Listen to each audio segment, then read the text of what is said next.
Hello friends, welcome to Amazon jungle tour. Amazon jungle म्हटलं की आपल्यासमोर सर्वात अगोदर त्याची सुंदरता येते, जे की त्यामधील प्राणी, विशाल आकारांच्या नद्या, फुले, सुंदर पक्षी हे सर्व बघितल्यानंतर तर माणसाला वाटते की आपण या जंगलामध्येच राहायला जावे आणि तेथेच राहावे. पण हे जंगल जितके सुंदर दिसते तितके खतरनाकसुद्धा आहे.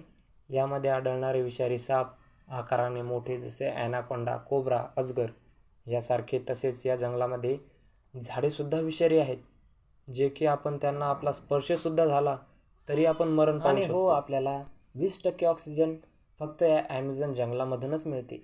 यावरून आपण विचार करू शकता की या जंगलामध्ये कित्येक झाडे असतील आणि आकाराने मोठी, लांब लांब अशी झाडे आहेत. काही भागात आदिवासीसुद्धा आढळतात. या वैज्ञानिकांकडून फक्त या जंगलाचा 25% अभ्यास झालेला आहे. जंगलाचा पूर्ण अभ्यास करण्यासाठी वैज्ञानिक प्रयत्नसुद्धा करत आहेत, वेगवेगळे प्रयोगसुद्धा करत आहेत आणि वैज्ञानिकांकडून या जंगलाचा पूर्णपणे अभ्यास करणे शक्यसुद्धा नाही.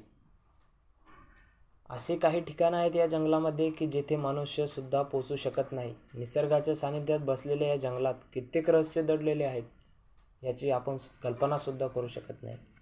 हे खूपच चांगले आहे की मनुष्य या जंगलात पूर्णपणे अभ्यास करू शकत नाही. कारण की या जंगलाचा जर पूर्णपणे अभ्यास मनुष्य करू शकला असता तर मनुष्याने या जंगलाचा सुद्धा नाहीसा नाश केला असता.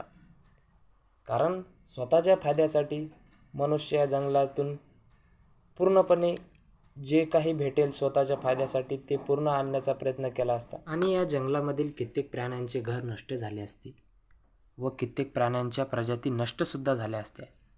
तर माझ्या मते तर मला असं वाटतं की या जंगलाचा शोध माणसाकडून नाही लागला, हे खूपच चांगलं झालं. नाहीतर या जंगलामधील माणसाने संपूर्ण जे गोष्टी मिळतात त्या आणण्याचा प्रयत्न केला असता. आणि हे खरं आहे बरं का. तुम्हाला काय वाटतं कमेंटमध्ये नक्की कळवा.